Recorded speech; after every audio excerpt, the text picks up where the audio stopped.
Welcome on inside yet another edition of the Business of Social podcast powered by SCN Digital. My name is David Brickley. Each and every episode, we talk to the experts to get the lowdown on the ever-changing digital, social, and marketing landscape. This show is no different. Episode number 58. Producer Will, we built different, as LeBron James always says.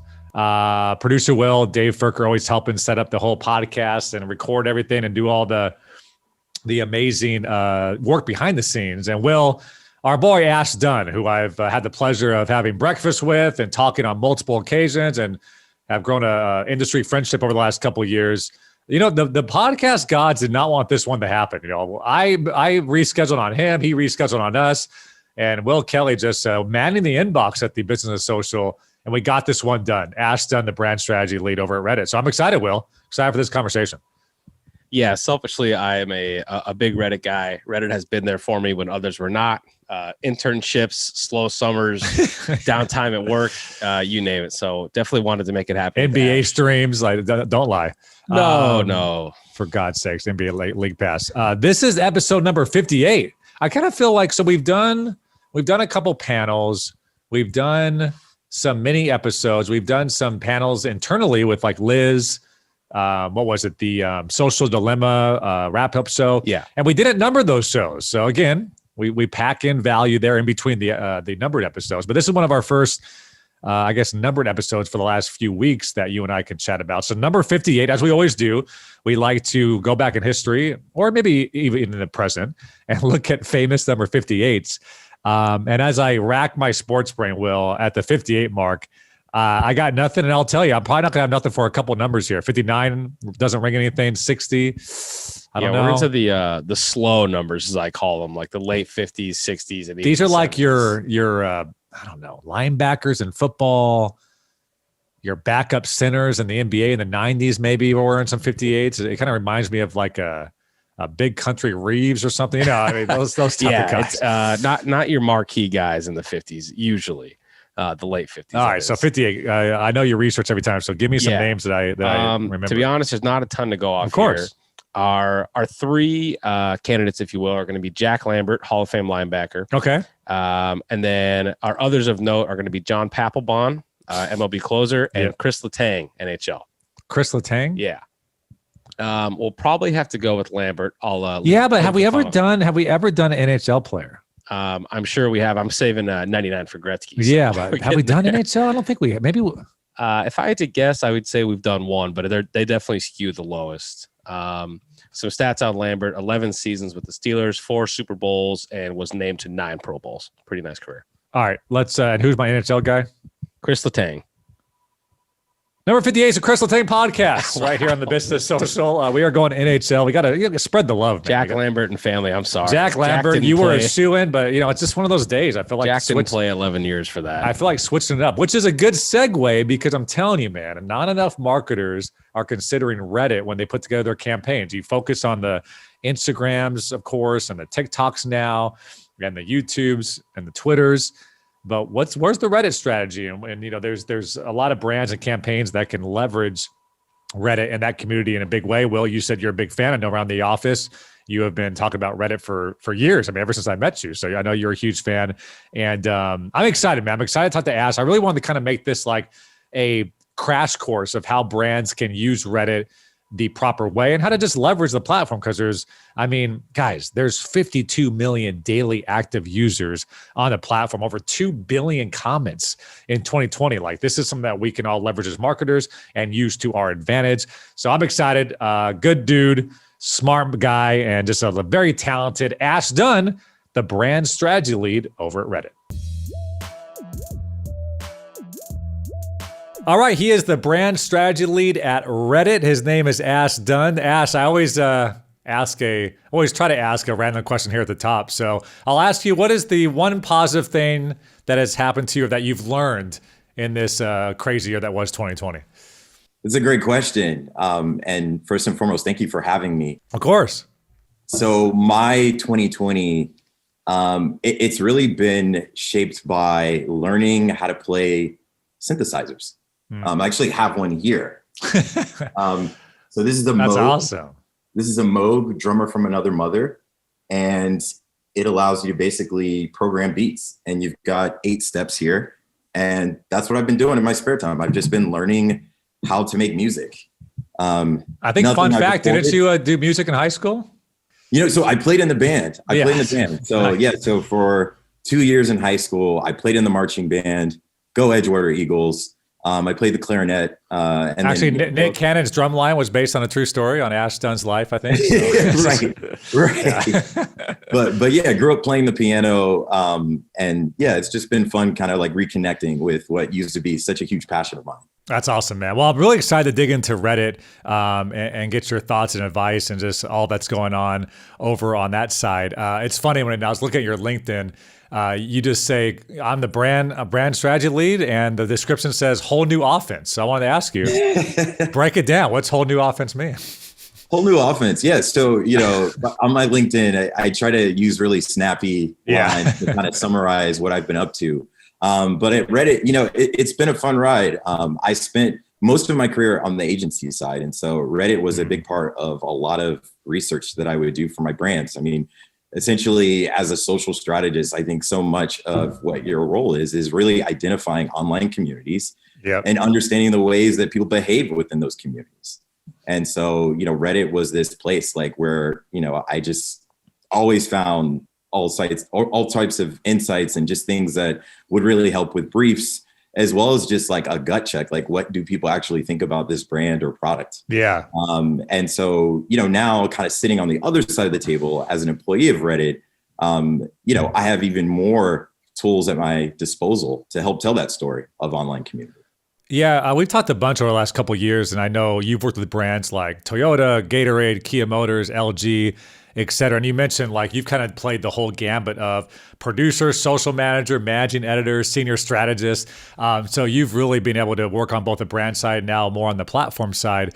So I'm excited just to talk to you about marketing in general, and then everything with Reddit. I was, it is funny. You go to Reddit, I was looking at the top stories today, and this is just a great, I think, metaphor of what Reddit is. Here's the top 4. What's that can't stop laughing moment when you're in a situation you shouldn't be laughing at? Public COVID-19 vaccination is underway. Pornhub removes all user uploaded videos, and TikTok is worse than cocaine. But you're talking about from comedy to news, like the wide spectrum. I mean, absolutely anything that you want to dig into, there's a community out there for you, which is what makes Reddit so cool. Yeah. I mean, that's exactly it. Like Reddit is this place where there's something for every person. And even within, a particular topic, there could be so many different shades of understanding on that topic. And, you could take something like League of Legends, right? There's a catch-all community for people who love the game, but then there's also Summoner School, which is a community that helps you get good at the game, where you can go and be a noob and learn from more experienced players.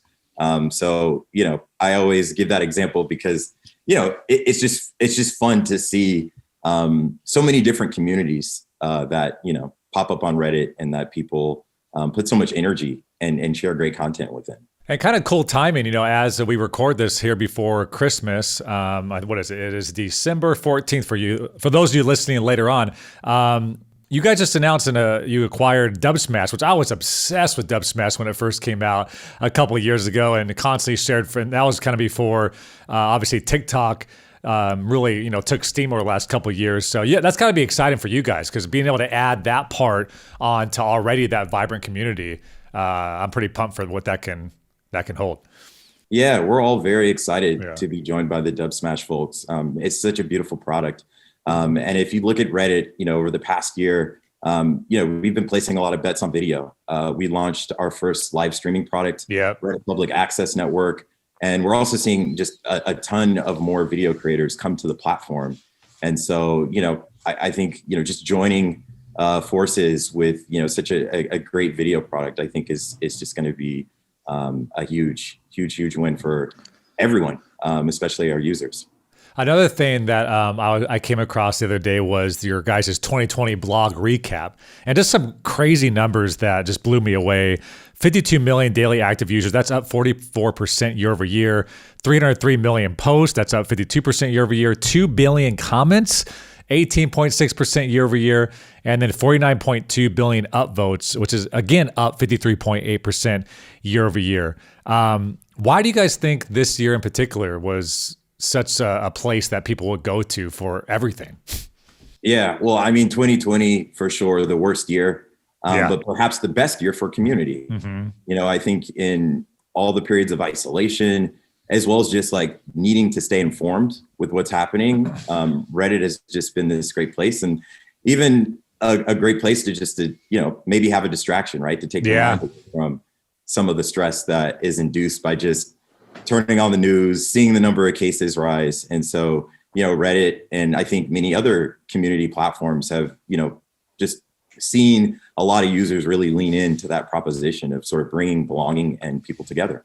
Yeah, then you guys share this video, which is so hilarious. The chorus goes something like, "It's a burning time, a dumpster fire. It's beautiful, rotten, never to be forgotten kind of year," which I was like, that so perfectly just sums up 2020. There's so much beauty to it, but obviously so much, it's so rotten as well. But overall, it's just interesting watching that video, all the different things that, like you said, that people use it as escapism, use it to learn things, but also use it to be informed and educated on things like social injustice and COVID-19, which I'm sure, like you said, just led to the record numbers for you guys in 2020.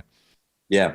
And, for me, I was talking about synthesizers earlier. I mean, a lot of my learning has happened on Reddit. I'm in communities like r/synthesizers. I'm also in the Moog community as well. And, everything from getting my digital audio work space, properly recording, to just the most basic noob questions that I have along the way as I'm trying to figure this thing out. So I wanted to use this time to really kind of almost a masterclass for Reddit. But like you mentioned, so many marketers have to consider these communities when they talk about their brands. And I want to just kind of get your overall advice and thoughts, obviously being over at Reddit. What are some of the ways that you've seen brands really leverage Reddit the correct way organically and get a lot of success? 'Cause I think any case study you can remember or speak of, I know would help a lot of the marketers and listeners that listen to this podcast. Yeah. So, a couple campaigns that sort of come to mind there in terms of like best in class. I would say a recent campaign from Ally Financial. They're officially the first bank to accept Reddit Gold. And so for anyone who hasn't used Reddit before, Reddit has its own currency. We have, what we call awards. And so Redditors will purchase awards and then gift it to someone, whether it's a funny post or something that maybe helped them, learn something new. It's basically a way to say that this is an exceptional post. And so, Ally essentially opened up the comments on their ad. Advertisers have the ability to either run comments off or you can run comments on. Nice. And usually brands who run the comments on, they're there because they, obviously would like to start a conversation and make that one-to-one connection. And so for Ally Financial, ran comments on, used a custom piece of creative that told Reddit that essentially if they gilded the post, that they would then receive a higher award from the bank. So it was like, just a way to kind of deliver on that promise of a bank and appreciating value and, sort of, showing people that, a small investment, right, over time can yield some serious returns. So, and if you were advising for a Fortune 500 brand, obviously you have your AMAs, you have your different campaigns that you can run, but on a day-to-day basis, like what would be your recommendation for brands and what their Reddit strategy or what their goal should be when, just leveraging the platform? Yeah. First and foremost, listening. I have this expression that I use a lot. Like, that's an important thing, Ash, that not a lot of marketers remember. They kind of forget that part about listening to their consumer, right? Yeah. And listening is especially important now, I think more than ever. And it's especially important on a community platform because, Reddit is a 15-year-old platform. So a lot of the communities that exist have been there for some time, and people are there posting, whether it's a community about a brand or, a particular hobby or passion. The people that are there, are essentially volunteers, right? And they are, pouring a lot of energy into keeping, the community healthy.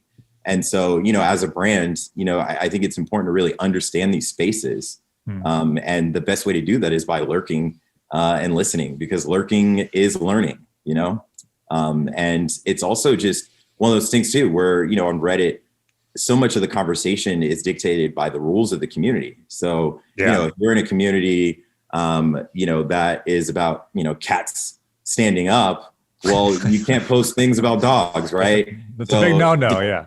Yeah. So there's always a little bit of nuance to it. And the best way to understand that and navigate it is to listen. So you don't have to mention any names. We don't, if you don't want to, but I mean, what are some, I guess some of we talked about the do's, but what are the don'ts that you've seen kind of just brands maybe stumble or not use the platform to its full advantage?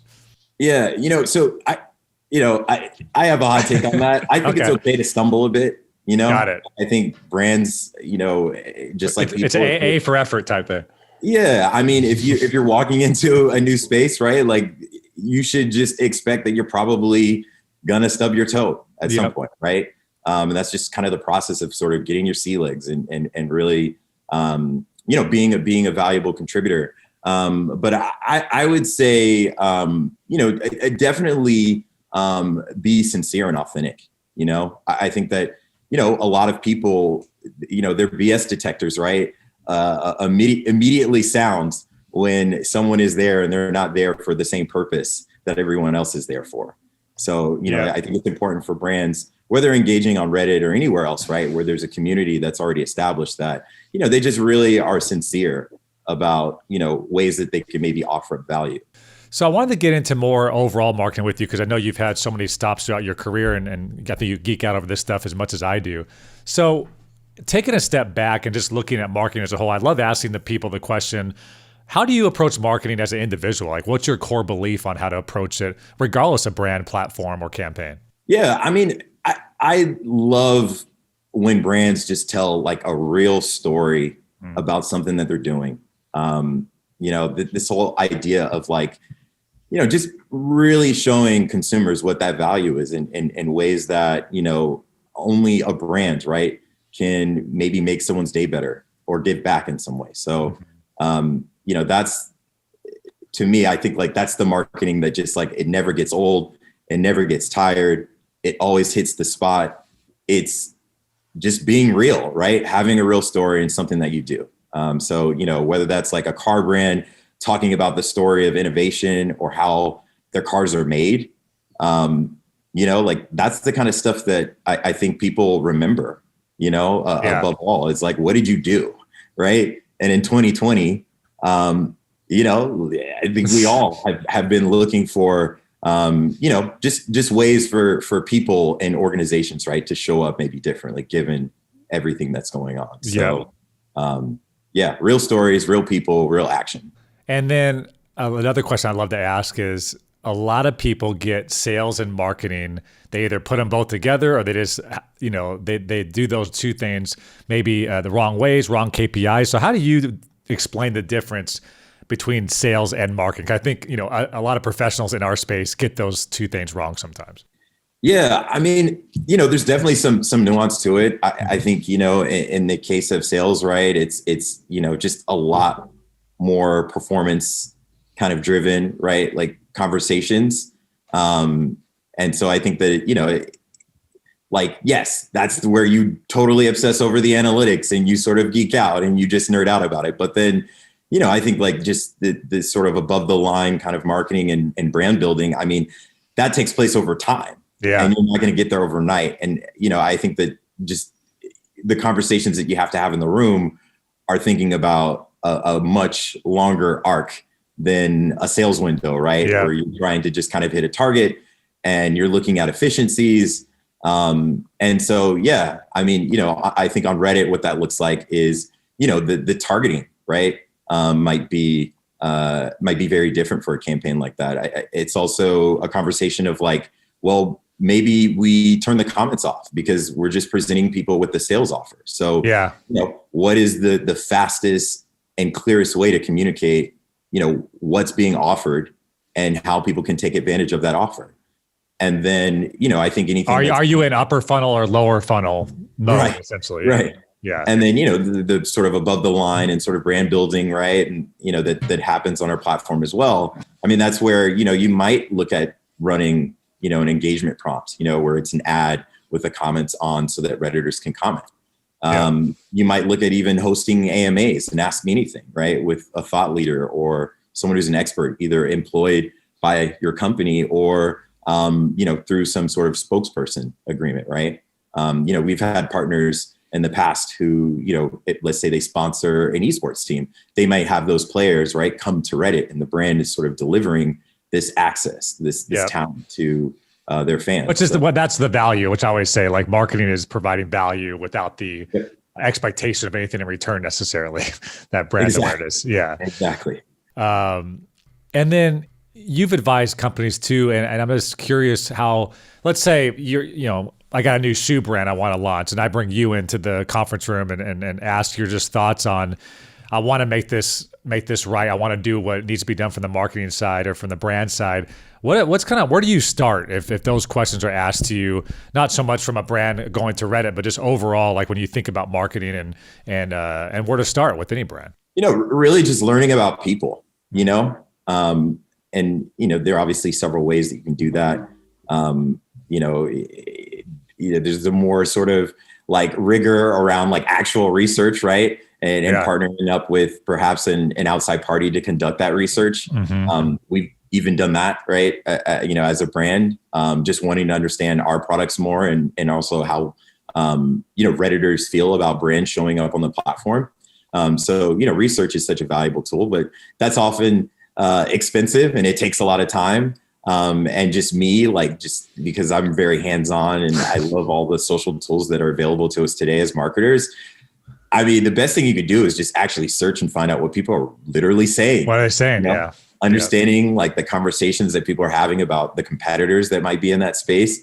So I just always start there. It's just such a natural and authentic way to really gain true insight, as opposed to, just something that might take a lot of time, right, to organize. And, often, just might have some degree of like, okay, but like, what are people really saying? Like how do I really get to like how they feel? Right. Right. And I think that's what I would do. You make such a great point though. Like before the internet era, and you look back 30, 40 years ago, like you couldn't just go search on Google and find out what people are saying about your brand. Like it's such an amazing tool that, to your point, I don't think marketers even realize or use enough, where you don't have to necessarily do, a survey or a research team. You can literally just type into your browser and start figuring out what's the sentiment of my brand or the landscape. What do you think is a common mistake that brands or marketers make when they're trying to launch a new campaign or try to reach an audience? Just trying too hard. Like every now and then you just see something that just feels a little forced. Mm-hmm. And it's hard, right? Like sometimes like we're chasing things that maybe are trendy now, but have that sort of. Well, this happened in 2020, like the first week of COVID. Like, sure, it made sense to say during these unprecedented times. Right. But after the 6 months of like 19 brands doing it on national commercials, like guys, let's switch it up a little bit. Yeah. And I try not to poke too much fun because, I think every brand that, ran that spot, it was all from a good place, right? There were people who write these ads and, direct these spots and, it's and they probably all wrote it in the same week, but just longer production timelines. Exactly. Yeah. Exactly. And I think just even getting it right, is just tough because you're just like, okay, well, like, what does it sound like? Never had to communicate something like this before, right? Yeah. So we're naturally going to probably stumble over how that was communicated. But to your point, I wholeheartedly agree that there's always this thing that happens where like somebody does something really cool and then everybody just kind of crowds in and it's not cool anymore. And that's just kind of like what culture is, right? Like you see it happen a lot in music, where it's just like something maybe jumps the shark and auto-tune. Like, you just hope that you're on one particular side of that bell curve, right? I heard a T-Pain song this week, and I'm like, T-Pain had a hell of a run, man. And then the auto-tune changed the whole game, But like you said, jump on the trend. but also, I love this part of T-Pain's career because, he's already, right. He's given us so many hits. And then, we finally, right. Like I think it was that NPR Tiny Desk a while back. Like we heard his real voice. Yeah. Amazing here. So like all these conversations that people have, dissing on auto-tune. Right. Like, where, yes, I guess in auto-tune, you can probably disguise some deficiencies in a person's voice. But it makes your head bop. It sounds good. Yeah, but like T-Pain can actually sing. And he's also a huge gamer. He's just such a fascinating individual. It's funny you put him up. He's pretty active on Reddit, by the way. There was like a random debate we had this weekend with some friends was T-Pain, but also 50 Cent. Like 50 Cent had like a 3-year run there for a second. Like that could probably rival. I mean, I don't know. It's probably, I could look back at it. It's 20 top hits or something like that in a 3-year period. But it's crazy the arcs of these careers where they're like the hottest thing since sliced bread or whatever you want to say, and then they kind of go away for a while. So anyways. Yeah. I mean, I would still pay to see T-Pain at some point. Yeah. I mean, for the nostalgia. He's also from Florida. I'm a Floridian, There you go. So I can relate. I love it. So, I think one thing that I wanted to ask you too is like any fun stories of A/B testing that you've done with different brands that maybe you were surprised by, like you tried a certain campaign or a certain event, or I know you do a lot of stuff with live streams with your partners as well, that like, hey, let's just try this, or let's try these 2 different things over a couple different campaigns, and you were surprised by the results? Yeah, it happens quite often, actually. Reddit is this place with an insane amount of depth, right? We're talking about 130,000 plus active communities, endless threads, right, around, anything and everything related to those topics.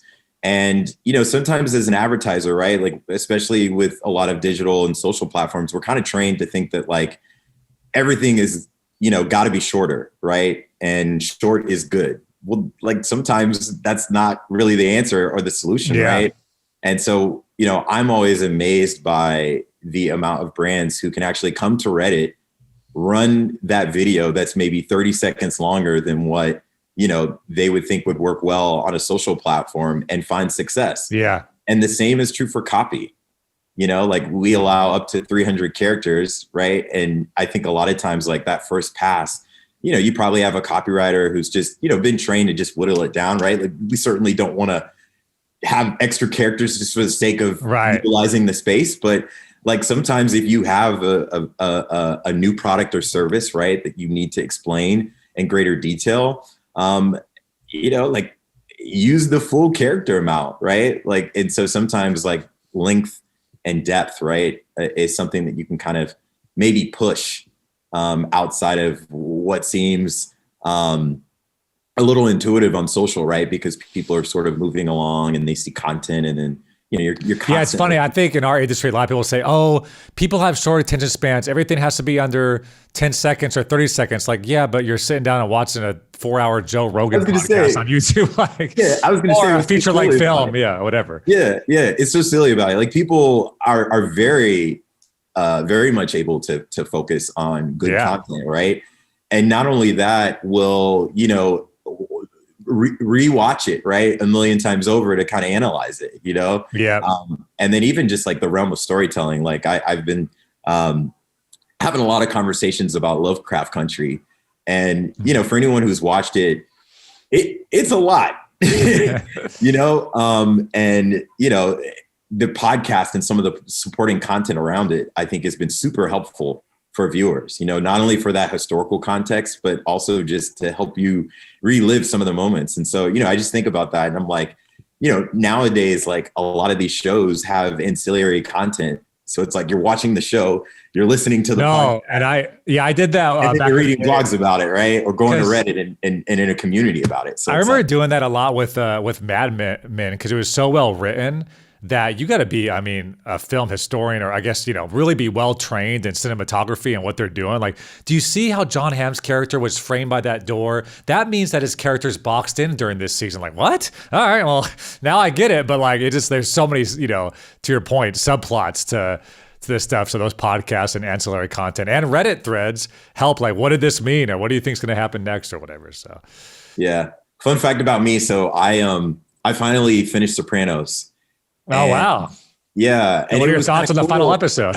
Yeah. And it was wild. It was like perfect timing with, I know, right? I'm a little late, right? On the yeah, the controversy on on the ending there. But yeah, like it was cool to be able to like go to Reddit, right?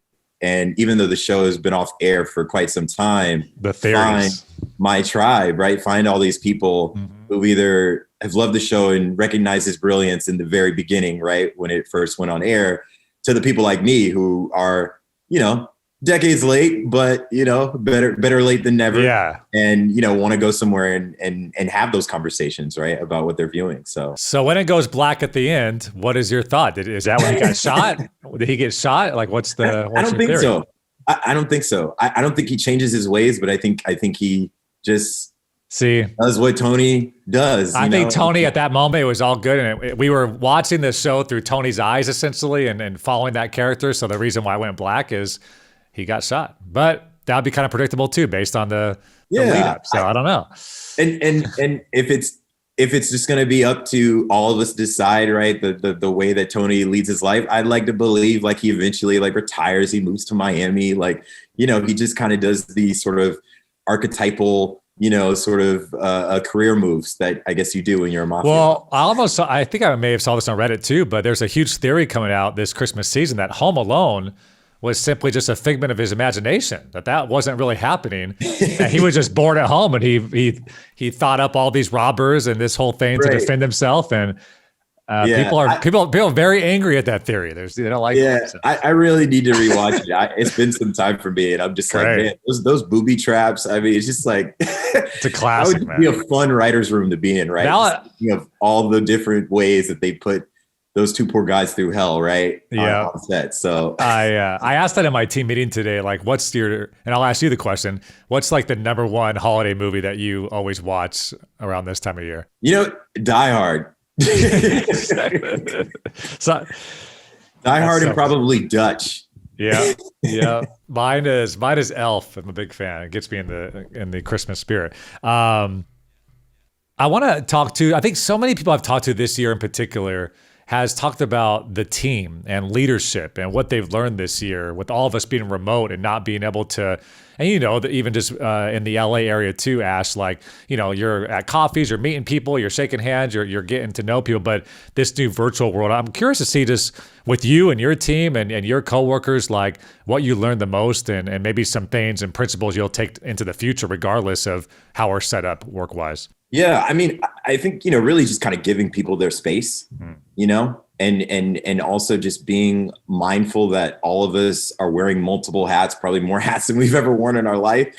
And so, simple things like just making sure that like before you throw that meeting on someone's calendar because it looks like they're not busy, just checking in and just making sure that like that's okay, right? Because all of us have probably adapted a bit in terms of our style. I think if we're fortunate, right, some of us aren't working in kind of the normal standard hours, right? Yeah. We might have to move things around because of family obligations. You're like, guys, I'm making my beat from 3:30 to 5. I'm making my beat, so don't.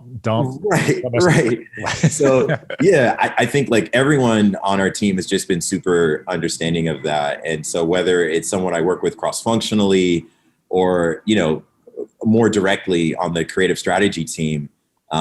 It's just been a year where I think people have just been a little bit more empathetic, and just making sure, right, that like you're really just checking in with people. Like some of the conversations, that we've all probably had this year have just maybe hit a different level, right?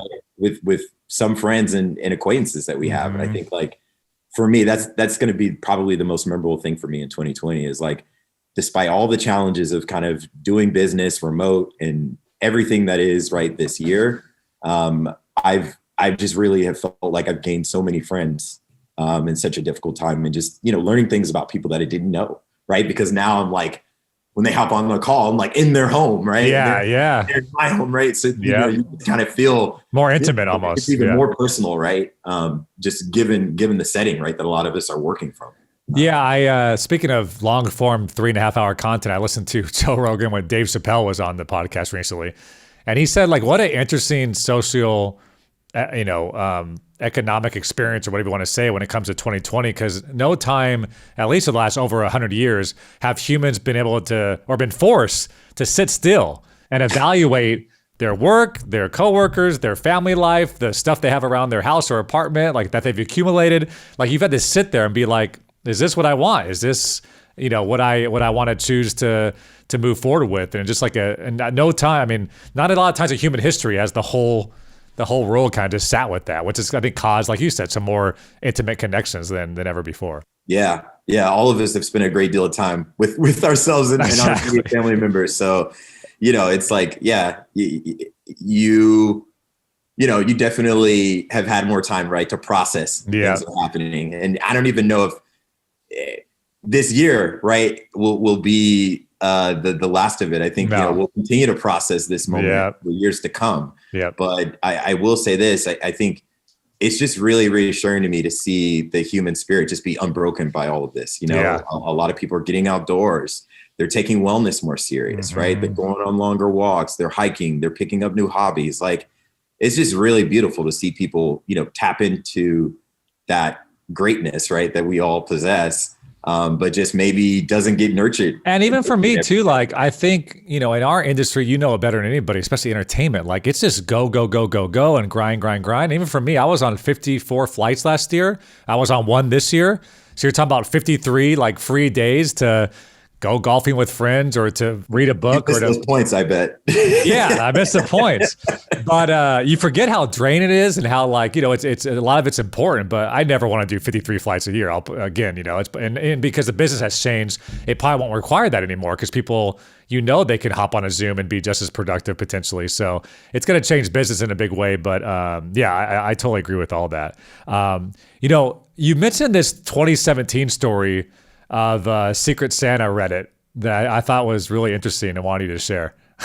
Yeah. So, I mean, Secret Santa, the gift exchange, it happens every year. It's one of the longest traditions on Reddit, but basically a whole bunch of strangers on the internet get matched with someone who they don't know, who's filled out a questionnaire, and they use that information to give them the perfect gift this holiday season.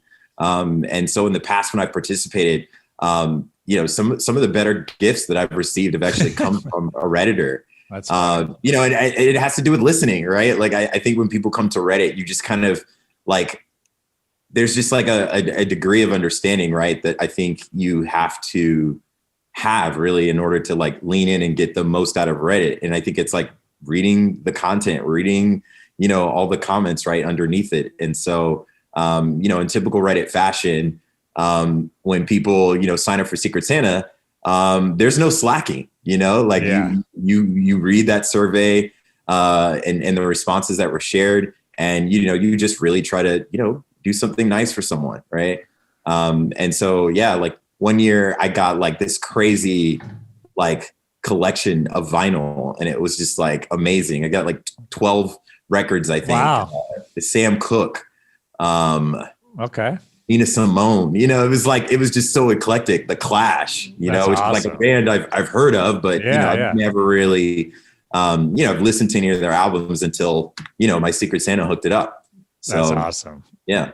They're like, I know you like music, so you're gonna enjoy this one, definitely. Right.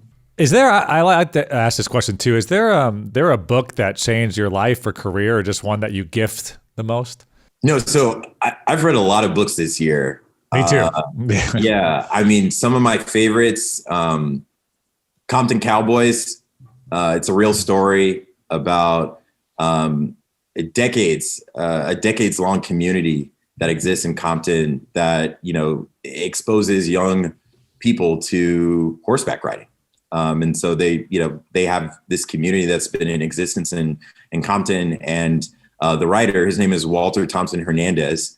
He's an ethnographer by trade. And so like, it's kind of cool because like sometimes as a marketer, as someone who, works for a community platform, I kind of fancy myself as like an ethnographer, understanding subcultures and then reporting back to people on what I found. And so, the book is super cool because like the writer was like physically embedded in this community. Wow. For, I think a few years. And on and off. I don't think he lived there for 2 years, right? But I mean, he spent an enormous amount of time with these individuals, and the fact that he was able to capture just everything that makes these individuals unique, as they're trying to almost resurrect this community back to the level of prominence that it once had. It's just a really powerful story. So yeah, that's probably one of my favorites. Also a lot of books on social justice. Yeah. Currently reading Cast by Isabel Wilkerson. I think that's her last name. Mm-hmm. But just a really good book. As far as marketing, I can't say I've really read a ton of marketing books this year. It really has just been like just trying to connect and just stories that, just highlight our humanity, right? And all the different ways that they can take shape, which, I think it's important for people to just be, in touch with that. And then I would also add to the Compton Cowboys. What's kind of cool is like, this book, took some time, right, to basically take shape, right, and make its way to shelves. But I just think it's hilarious, and just like maybe there are no accidents, right, in the fact that like this book is released and you've got like a lot of kind of like urban cowboys, right, that just like as a visual has kind of made its return in media, whether it's like Old Town Road, right? Or like Megan Stallion, right? Like all of this, sort of like agrarian kind of way of life, right? Is kind of being like tapped back into. And so it just kind of like, like as a cultural thing, just the timing of it, I was like, wow. So that was a big part of the reason why I dove into the book. That's awesome. You mentioned social injustice too. And I think, a lot of leaders, a lot of decision makers listen to the podcast and the show. And I'm just curious on, your thoughts on a company's role and any recommendations you have when it comes to diversity and inclusion and making sure that, I think myself and so many people have looked inward, especially if they're making hiring decisions and want to have a more diverse, employee pool and team. Just if you have any thoughts on that or kind of what your recommendation is for people. Yeah. It goes back to listening. It's like, have you heard from, people of color in your organization? Yeah. And I think, to the point about like sort of stubbing your toe when you're doing something new for the first time, like, some of the conversations, right, that you have to have in order to really progress here are going to be awkward. It's going to make some people uncomfortable, right? The good news is that there are a ton of professionals who do this type of work and ensuring that, companies, are just really bought into the vision of, fair workplaces. Yeah. But I mean, the first thing you have to do is just be brave enough to have the conversation and listen. Yeah. And sometimes like, sometimes you might even have a conversation where, no one's really asking you to say anything. They just need to be heard, and their humanity needs to be seen. And so, I think like that's part of, what this moment is like hearing these voices, right? Yeah. That we haven't really given a megaphone to. We drown these voices out.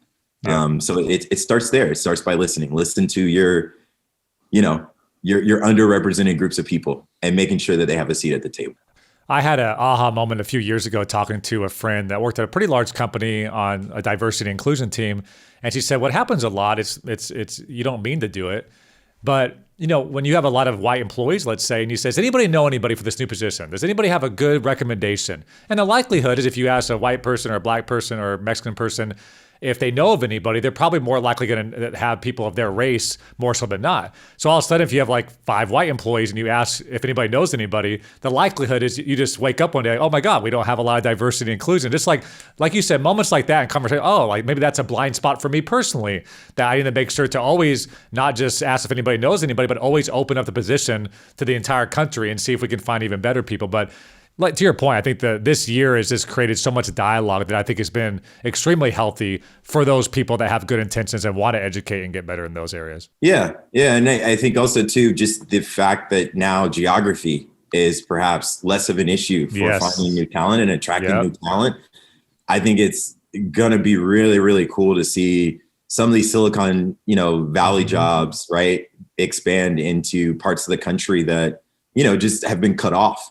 Right. And having that access to those types of jobs, so, looking at places that maybe have, just better representation, right, in terms of other populations of groups, right, that might already be underrepresented in your organization, like being able to do that because geography is no longer the barrier that it once was in terms of onboarding people. It's like, it's going to open up so many possibilities, right? And especially in our industry too, with brands and marketing and social, like diversity of thought, diversity of opinion, like the person that lives in Cleveland, Ohio versus the person that lives in Santa Monica versus the person that lives up in Montana. Like you're talking about, that's when you talk about research, it's so amazing to have different thoughts, backgrounds, geography, locations that can speak up and say, hey, here's what I think on this situation. So yeah.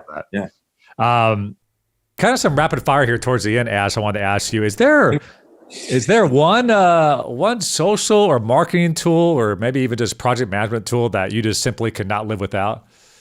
Definitely Google's whole suite of like collaboration products. Google Slides changed my life. I have to admit, yeah. It just makes your life easier. Like I cannot live without that suite of products. Yeah. I think it was, as we record this podcast, I think it was it down today for like 2 minutes and the entire world freaked out. It was like, this is the problem. In our industry, FOMO is a major thing because things move so incredibly fast. What's one thing that you recommend all people in our industry read on a daily basis or stay on top of to just make sure you stay in the know? Yeah. So I'm subscribed to Casey Newton's weekly newsletter. Okay. It's called The Interface. Now I think it's called The Platformer. But basically it's just a really high level update for executives on what's happening at the different social platforms. So if they roll out new products, there's usually some mention of it in there.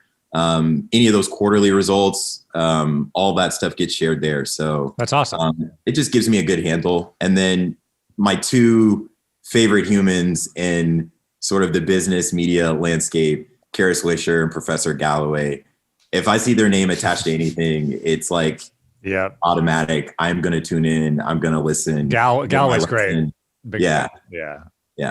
That's now, and to your question earlier, it's like, because I listen to Galloway and Swisher so much, like that's where a lot of, it's more like real time, right? Yeah. As things are happening and seeing their updates. And then also just like their podcasts. Yeah. Love the conversation and the guests that they have always.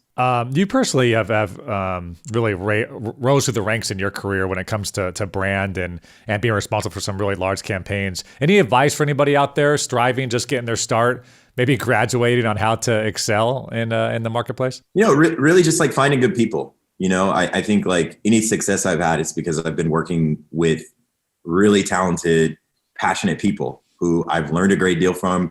And when you work with amazing, talented people, it makes everything as fun as marketing should be, right? It makes you look better ultimately. Yeah.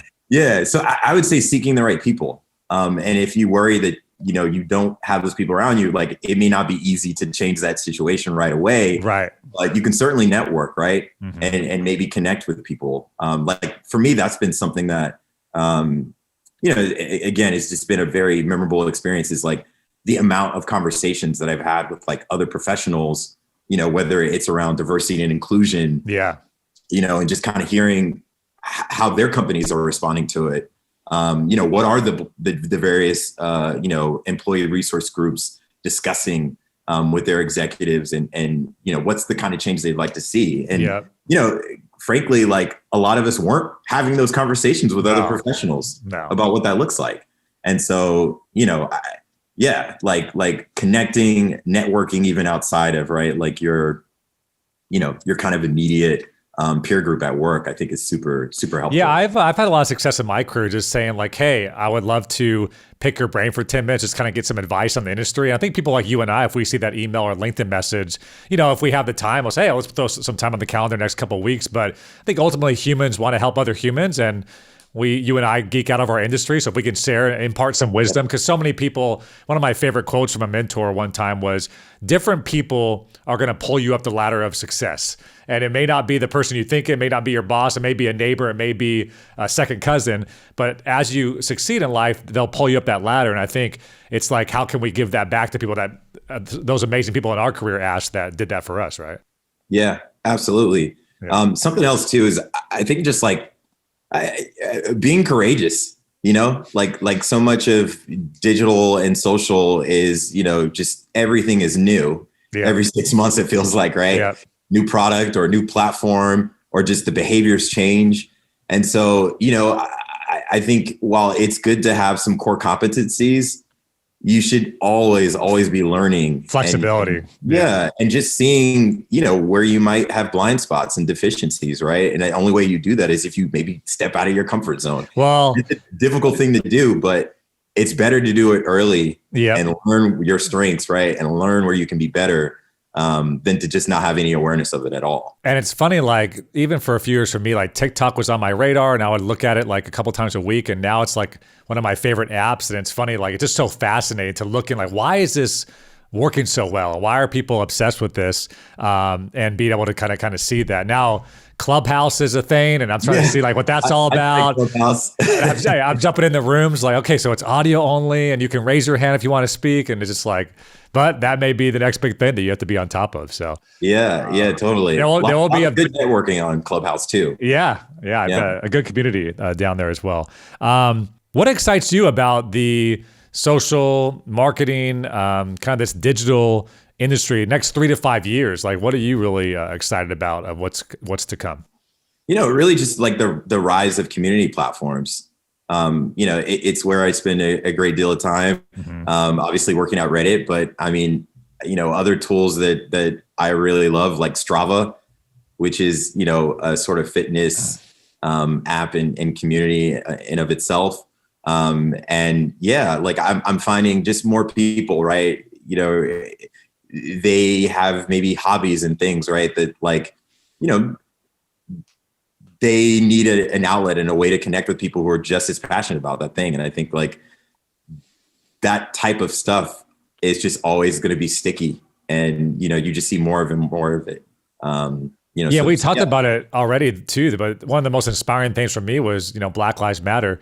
50 states and 18 countries around the world were marching. And that's all because, to your point about communities that got together on Reddit, Twitter, whatever it may be, and just said, let's do this thing. Let's speak out against this terrible injustice. And that's just like, that's the amazing part and why I personally love working in marketing and social media, because that's just like, it's amazing what you can do with it. There are some bad things and, it can be worked on, but that's just an incredible part about, 2020 and our new future for sure.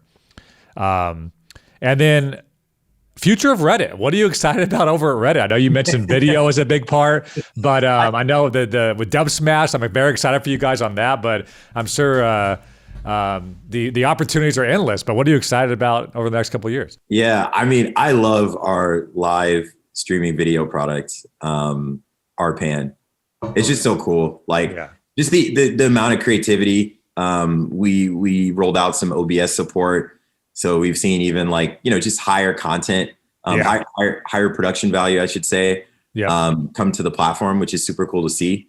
Like there's this person who gives advice, but he's like dressed as a gecko. And there's like a I'm sold. And it's like a show. I mean, it's just like really entertaining stuff. And I'm just like, so funny. Where do people come up with it? It's just like, and it sometimes feels like it might be scripted, but then it's like, you're like, no, it can't be. Like, the dude's you can't make this kind of stuff up. That's so the funny. People are calling in and the stories they're sharing, right? And then other communities, on RPN, they're super fascinating. Like we're in the world.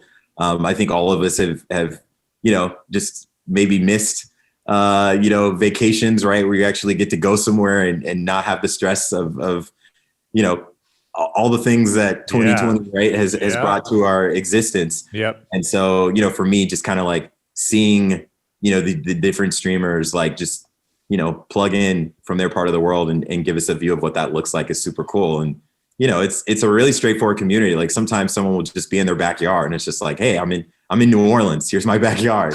But, you know, it's just cool to see that, you know, like I said, the humanity, right, will just, you know, we just always find a way, right? We adapt and, you know, we come together. That's awesome. If you could recommend anybody in your network that you think would provide value and be a good guest for me to talk to maybe on the next podcast, who would that person be? Anybody come to mind for you? Yeah, I would have to say Ez Blaine. So we worked together at Chiat many, many moons ago. But he's just an amazing creative director, you know, just a prolific art director. And he's had a number of amazing experiences on the agency side and also on the client side. Awesome. I'm going to ask you for a hookup on that, an intro. We'll do.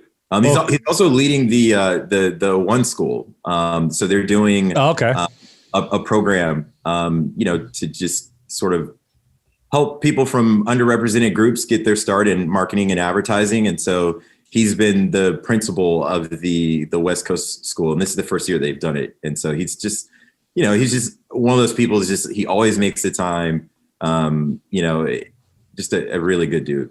That's awesome. Well, man, I know like a lot of meetings I have with our clients and brands, it's like, you know, people are always asking about obviously the Instagram and Twitter and YouTube. It's like, don't sleep on Reddit. Don't forget about Reddit now. What's our plan with Reddit? Exactly. Cause you'll be really angry that you did. So thank you so much for breaking it down. I know it provides a lot of value for the listeners, and how they can use that and leverage that and, you know, be the smartest person in the room when they recommend, their next Reddit campaign. So I'm excited. Thanks so much, man. Yeah, no, thank you. I've enjoyed the conversation and, you know, you're a good person. I always love connecting with you. So yeah. Thanks, Ash. Appreciate it.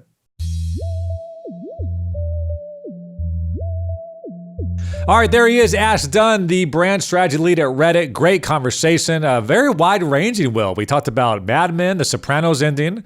We talked about T-Pain's career, 50 Cent's 3-year run. And, you know, we threw in a little bit of Reddit stuff in there as well. But always fun to talk to Ash. I know, Will, you've talked to him off air, and we've had a bunch of meetings with him in the past. So good dude overall.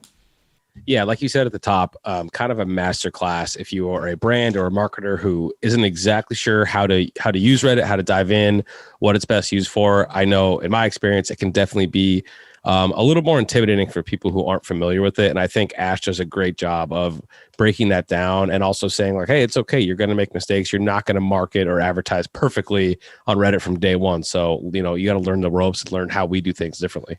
Yeah, I like that. And then the Dub Smash thing is really, really interesting because I was extremely addicted to that app when it first came out. And that was kind of before TikTok. It was, I think Musically was kind of coming up when Dub Smash, but Dub Smash was like a very user-intuitive platform, very easy to use, just hilarious, the different things that people uploaded, much like a TikTok is now. So if Reddit can leverage that and be able to compete a little bit, because I think right now the algorithm and like the user behavior is all trending towards, you know, it's really, you know, TikTok has become the TRL of my generation, where I would run home from school to go see the same music videos over and over again.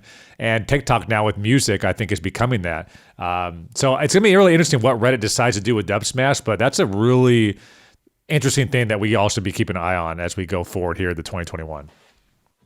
Well, firstly, I think we need to get a search team out for the David Brickley Dub Smash account from probably 2012. You know what? Guess what guess what category that I would search for the most when I shared Dub Smashes?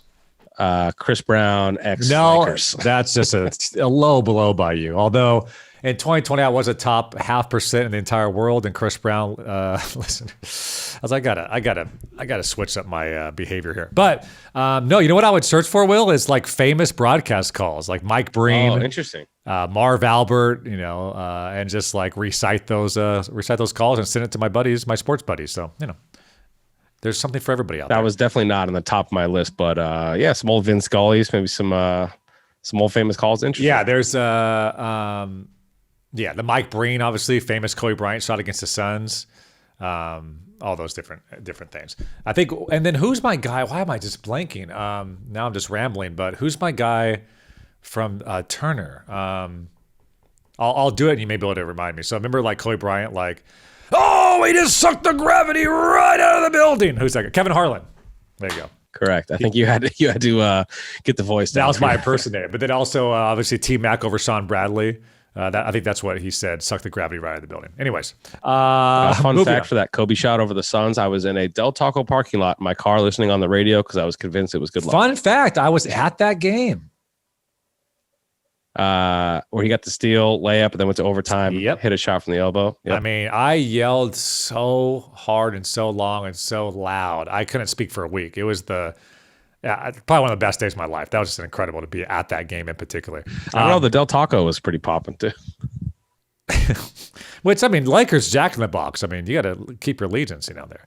All right, so episode number 58. Ash, thanks so much for coming on the program. We hope you guys enjoyed this one. If you're listening to this before the holidays, as we record this on December 14th, have a great, happy, healthy holiday season. We all hope that it's beginning of the end with this whole COVID thing, and that we can return to some normalcy here in the near future. But thank you so much for listening. Thank you so much for supporting the program. And if you can, we'd really appreciate it. Go to iTunes, rate us 5 stars, leave a nice little review so more people in our industry can get some value out of what we're putting down. All right. Thanks so much to Will Kelly. Of course, David Furker. My name is David Brickley. This has been another edition of the Business of Social podcast, and it's been powered by the GOAT, STN Digital.